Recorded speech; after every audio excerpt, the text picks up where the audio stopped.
Hi, everybody. You know what time it is? It is time for Wednesday Wisdom Nugget. It is Wednesday, everybody. We have made it over the hump. Thank God. Friday is on the cusp. So let's keep pushing. And I'm going to get right into the verse. The verse that I have, I'm just looking at it, y'all. It is from Psalm 145, verse 3. Psalm 145, 3.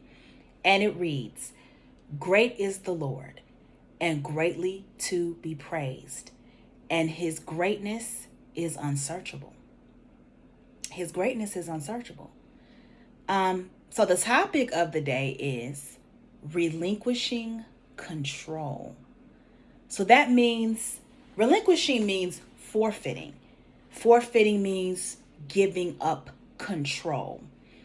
And see, I've talked numerous times about me dealing with, I was diagnosed with anxiety disorder, and I used to have panic attacks, but I praise God that I no longer deal with that anymore. I used to have random panic attacks, and it was just a horrible experience. But I was first diagnosed at age 16, which I've talked about in previous videos. And I've noticed with people like me that deal with mental health issues, specifically anxiety and panic disorder, OCD, bipolar disorder as well, and I think maybe PTSD. I also have a lot of friends who deal with different mental issues, and that's how we come together and talk about the times that are not so great for us. I think what we all have in common, people who deal with mental health issues a lot, is we want to be in consistent control. And when you're going through a trigger, and a trigger is a symptom, when you're going through something that brings about the symptoms for you, it's like you feel like you're out of control. And with anxiety, it's very prevalent. Having anxiety and you are just overtaken with stress and everything is stressing you out, and you're having somewhat almost of a meltdown and you're feeling like you're going to lose it. Most of the symptoms that I have, my heart beats really fast, so I have heart racing. I feel like outside of my body. I start really overthinking, and it feels like I'm not in control. And I think that all comes about because you want to be in control. And for me, I always want to be in control. I always feel like I want to have some sort of control. I want to know what's next. And I'm the type of person, I don't do very well with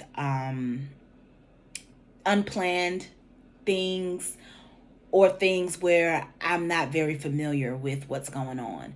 I always want to have some sort of, I want to be in the know. I always want to have some sort of information about what's happening, because when I don't, especially if it's a very special event, which is why the day I get married, I have to have a wedding planner. I don't want to have all of that on me, because I would be sitting there just like losing it. My moods are all over the place. And another thing I've noticed is a trigger when things don't go my way. When I've planned something and I thought it was going to work out, and I had a whole plan and it doesn't go to my liking, it's like I lose it. And that all comes from wanting to be in control, and you don't have the control. So that is why I'm talking about relinquishing control. You have to learn, especially with mental illnesses and triggers, you have to learn how to let go and take away your control, and take yourself out of it, take your thinking out of it, take your wants and needs out of it. As you know, if you keep living, life is not always going to go your way. You're going to get disappointed. There's going to be times where doors close in your face. You thought that this was going to happen and it goes another way. Unexpected, grave, horrible news happens. We deal with this kind of stuff every day, but you can't let it beat you down. You have to learn how to center yourself. And centering yourself just involves being in the moment and understanding that this is all temporary. Just like you have a bad day, the very next day could flip and you could have a good one. Life has constant ups and downs, and you have to learn to come to a place of acceptance. And that is something that I am learning, because it is so hard to really give up control and wanting to control how your life goes. Because if I had it my way, everybody knows, okay, I'm 36 years old. I just turned 36 not too long ago. So I'm thankful to God for that. But I was the type of person, I'm just giving an example, at freaking 5, 7 years old, Barbie was my possession. I was possessed by Barbie. I loved Barbie, and I had role playing that I would do. I had this thing in my head. I always said, I even wrote in my journals, I always said I was going to get married by 25, have a house, have 3 kids, 2 to 3 kids, and a husband. And my dream was to be a military wife. But I started dating a couple of military prospects, and let's say I was like, this is not for me. But long story short, if I had it my way, that's what I would have had, yada, yada, yada. But I don't have any of those things. I'm not married. I don't have kids. And it's certain things like that. For some people, it drives them wild. They think about it every day. They start blaming themselves. And I went through that period too, where I started saying, what is it about me that's, this is not happening for me. Stop doing that. Everything in life has a reason and a season, and you have to relinquish control. For me, God is my higher supreme being. And I just feel like for me, he has a perfect plan. And you can't doubt it. He has a plan for you.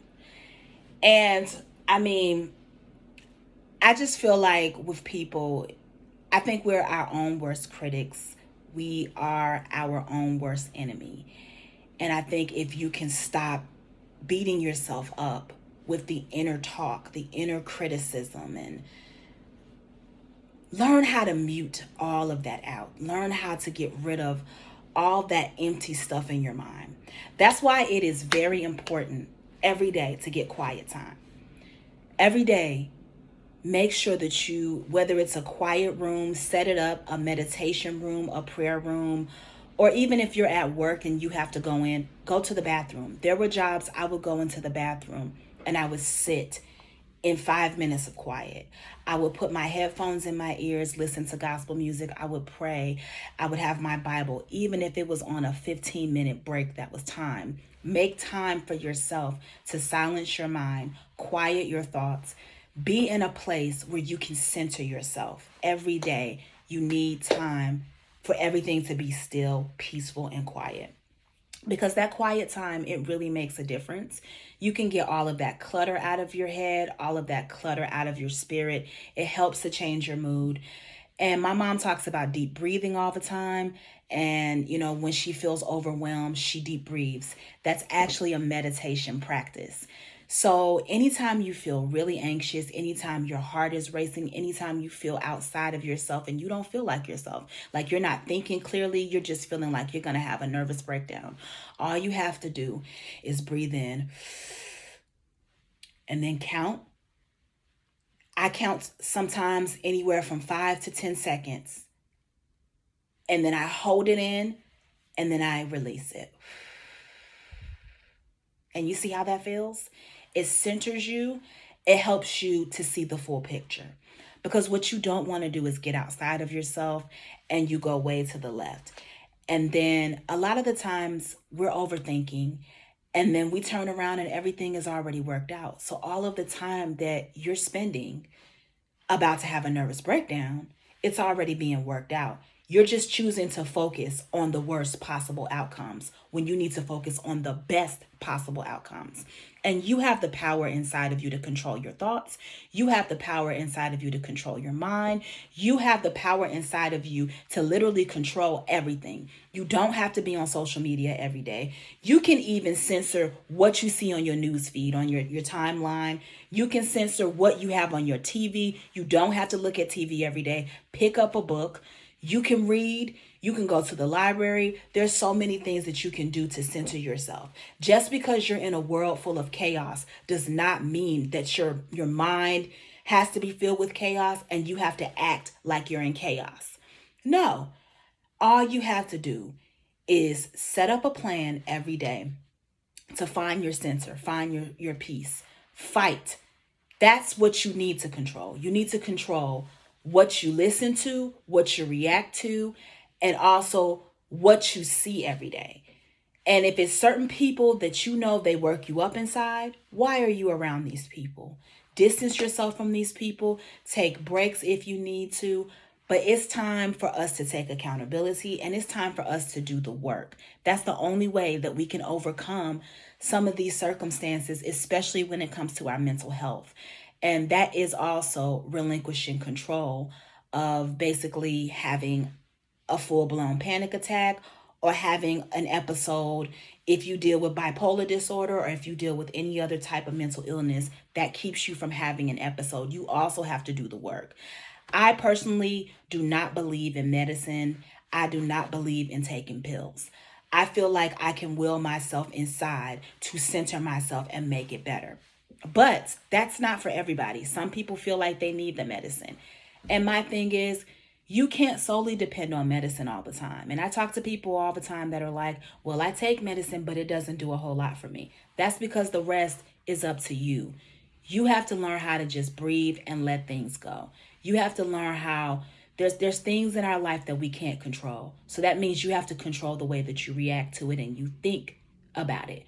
So you have to learn how to control and filter those thoughts. Relinquish your control. And that's what life is all about. Because if you let everything get you down each and every second, you're going to have high blood pressure. You're always going to be sick. You're always going to be stressed out. And there's no need for that. And we are blessed far beyond we think. Far beyond than we can think. I'm telling you, you just have to look at the things that you do have. I'm telling you, the good outweighs the bad. It just seems like it doesn't sometimes. But stop overthinking. And sometimes you have to talk to yourself, because sometimes I have to tell myself, Kenosha, stop tripping. Okay? This is just temporary and it will be out of my hair soon. And that's what you have to do. Give yourself positive reassurance. Give yourself positive self-talk. And always remember, it's temporary. Do not worry yourself about something that is totally temporary, that can be changed. If you can fix it, fix it. If you cannot, fix your attitude about it, fix your reaction about it. Always try to find a way to calm yourself and center yourself and give all of your control back to the higher power. And for me, that is God. He is the one that is bigger than me. He is the one that can take care of everything that I'm dealing with and I worry about. And then it gets to a point where I'm like, why was I worried in the first place? It's already worked out. And that's what I want to tell you. It's already worked out. Even if you can't see it, just tell yourself that it is worked out. And guess what? It will work itself out. I promise. If you cannot change it, change your reaction to it. Don't worry about it. If you can change it, change it. But don't worry yourself. Relinquish your control. God bless. Happy Wednesday to all.